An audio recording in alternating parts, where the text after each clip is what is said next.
Pour éviter le coronavirus, on se lave les mains comme jamais et on reste tous cloîtrés chez nous. Mais est-ce qu'il y a autre chose qu'on puisse faire? Par exemple, manger certains aliments en particulier? Non. La réponse est catégorique et c'est non. Même si l'alimentation a un rôle à jouer pour que notre système immunitaire soit à son meilleur, on ne peut pas attribuer de super pouvoirs à certains aliments en particulier pour nous protéger contre la COVID-19. Ça, on oublie ça. Ce serait même opportuniste de nous faire croire ces idées-là. Notre système immunitaire travaille tous les jours pour nous protéger contre des agresseurs. Le coronavirus, comme les virus du rhume, de la grippe ou ceux qui causent les intoxications alimentaires, ont tendance à mener la vie plus dure à ceux qui ont un système immunitaire qui est affaibli. Puis c'est pas pour rien qu'en ce moment, la COVID-19 fait plus de victimes chez les personnes âgées, c'est que leur défense immunitaire commence à être un petit peu fatiguée. Un système immunitaire qui est au top de ses fonctions est un avantage santé en tout temps. Et oui, peut-être encore un petit peu plus quand il y a un virus qui court. Mais il y a plusieurs facteurs qui influencent le bon fonctionnement d'un système immunitaire et oui, l'alimentation est de ceux-là. Bien manger, c'est non seulement un atout, mais c'est même essentiel. Serez-vous surpris si je vous dis que les légumes et les fruits aident le système immunitaire à bien travailler? Ils sont bons pour tellement de raisons. En voilà une de plus. Il y a des recherches qui montrent que les personnes qui mangent plus de fruits et de légumes ont moins souvent des infections respiratoires. On gagne aussi à manger des légumineuses, des grains entiers, des noix, des graines, et on n'est pas les seuls à les aimer, notre microbiote en raffole.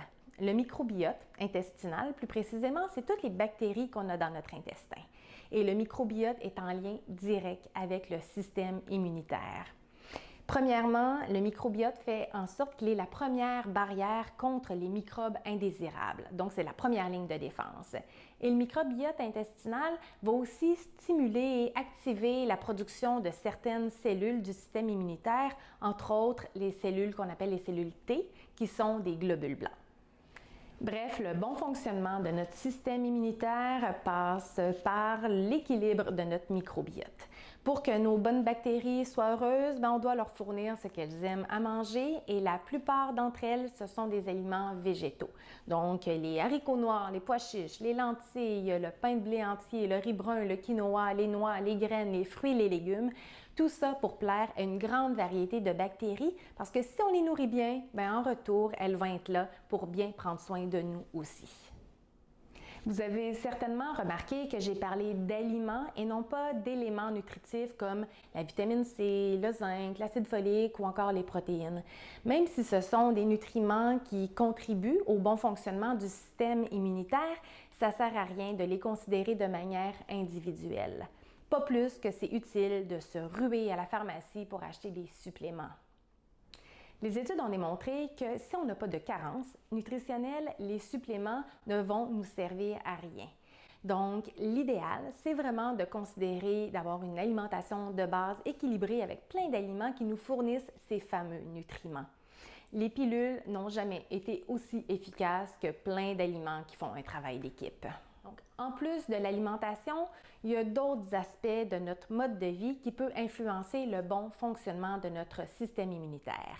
Un des éléments super importants pour que notre système immunitaire fonctionne à son plein potentiel, c'est de bien dormir. Parce que pendant que nous, on dort, notre corps, lui, s'affaire à toutes sortes de tâches, entre autres de fabrication, de récupération, de réparation, et puis ça aide notre corps à bien fonctionner. Manquer de sommeil réduit notre capacité de lutter contre les infections. Les chercheurs ont exposé des volontaires au virus du rhume. Qu'est-ce qu'on ne ferait pas pour la science?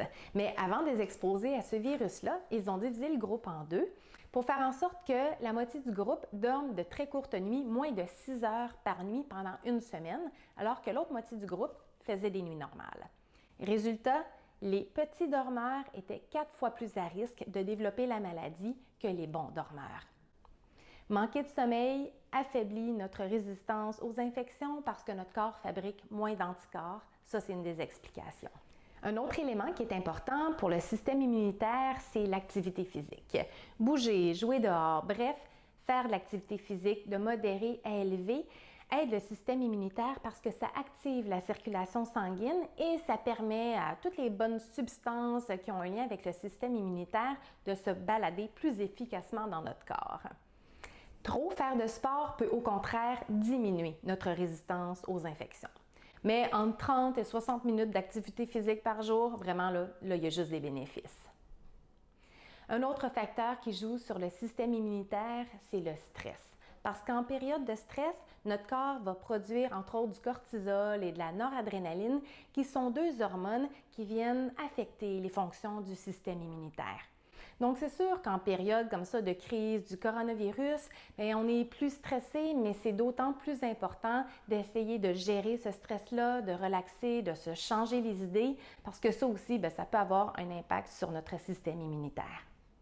Bien manger, bouger, bien dormir, déstresser, c'est important en ce moment, mais ce sont 4 piliers pour être en santé en tout temps. Nos meilleures chances d'échapper au coronavirus pour l'instant, c'est de rester chez soi et de se laver les mains encore et encore.